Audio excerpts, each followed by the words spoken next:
Fala galera, muito bom ter vocês aqui em mais um quadro Opinião no Coluna do Fla, já pedindo sempre aquele convite tradicional para vocês já sentarem o dedo no like e já ativarem a notificação aqui do canal, porque todo dia tem conteúdo novo aqui no Coluna do Fla e também, se possível, vocês se tornarem membros para aumentar cada vez mais essa nossa grande família. E por falar em grande, foi a vitória que o Flamengo teve ontem contra o Atlético Mineiro por 3-1 no Maracanã, numa partida que o Flamengo precisou jogar com muito mais inteligência do que necessariamente com a bola no pé.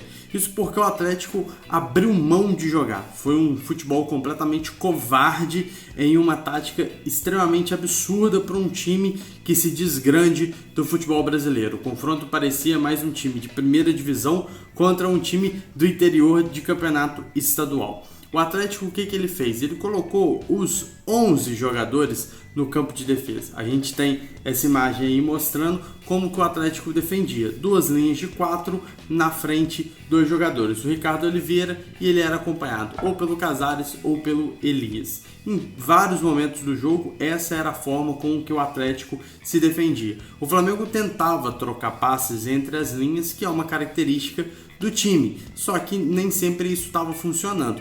Para tentar fazer com que as jogadas fossem criadas, o Flamengo também se movimentava muito, os jogadores caíam, trocavam de posição e tudo mais, mas mesmo assim havia uma dificuldade muito grande porque o time do Atlético estava extremamente compacto, se defendendo com os 11 jogadores, ou seja, o espaço era muito raro.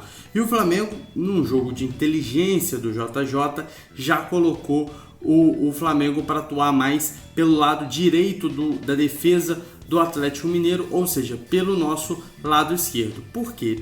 O lateral direito do Atlético era o Patrick. O Patrick é um jogador com muito mais características ofensivas do que defensivas e era por ali onde o Flamengo poderia ter espaços para poder construir a jogada.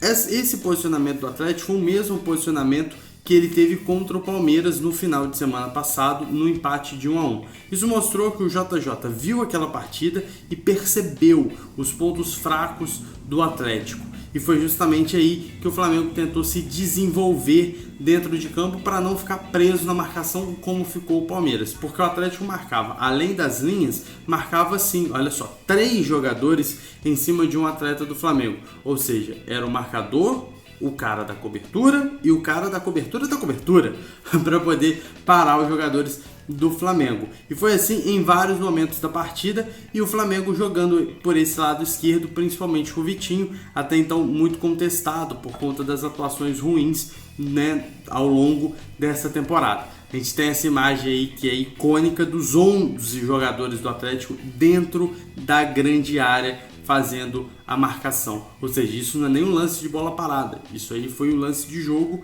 porque o Atlético abriu mão de jogar. O Flamengo conseguiu, mesmo assim, fazer 1-0 com o gol do William Arão depois de um cruzamento do Vitinho, um cruzamento pela esquerda, um escanteio pela esquerda.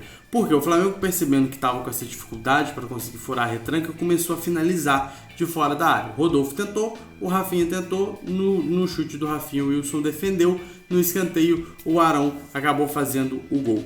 No final do primeiro tempo, a gente teve essas estatísticas aí, olha só. 345 passes do Flamengo contra 126 do Atlético, quase o triplo de passes que o Flamengo teve no primeiro tempo, com 90% de acertos, enquanto o Atlético teve 64%, ou seja, o Atlético, quando ele pegava a bola, ele rifava, ele simplesmente jogava a bola para frente sem se preocupar em construir jogadas.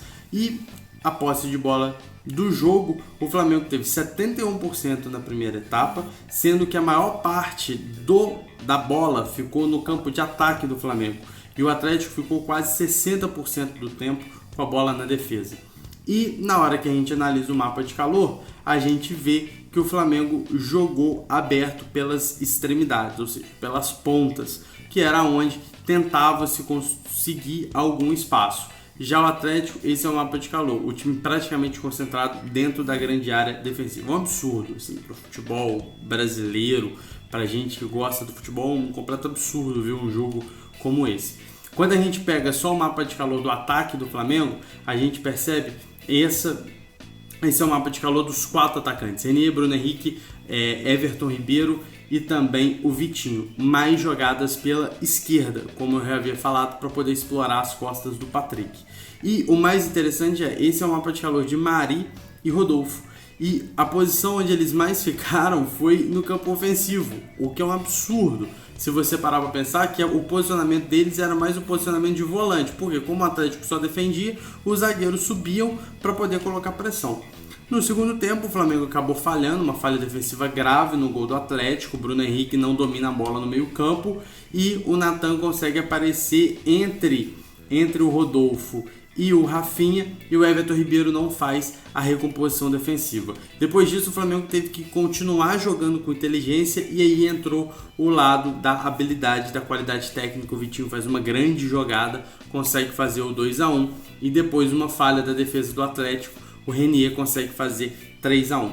No final do jogo a gente tem esse mapa de calor, o Flamengo praticamente distribuído em todo o campo, principalmente pelas pontas, pelas extremidades do campo, o Atlético bem mais na defesa, e o Flamengo terminou aí com 629 passes trocados, manteve a média de 90% dos passes certos.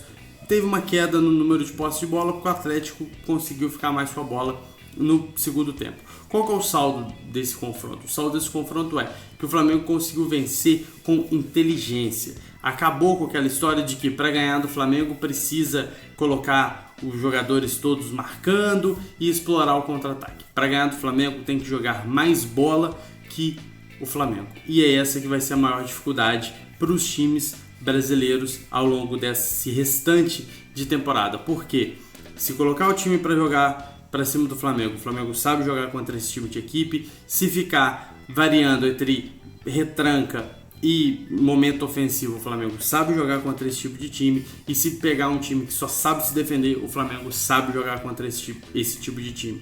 Isso mostra que o JJ tá antenado, ele tá vendo as partidas, ele tá vendo os pontos fracos, e ele tá conseguindo fazer com que os jogadores se adaptem a enfrentar todos os tipos de adversário. E aí fica cada vez mais difícil conseguir parar o Flamengo. Então tem que jogar bola.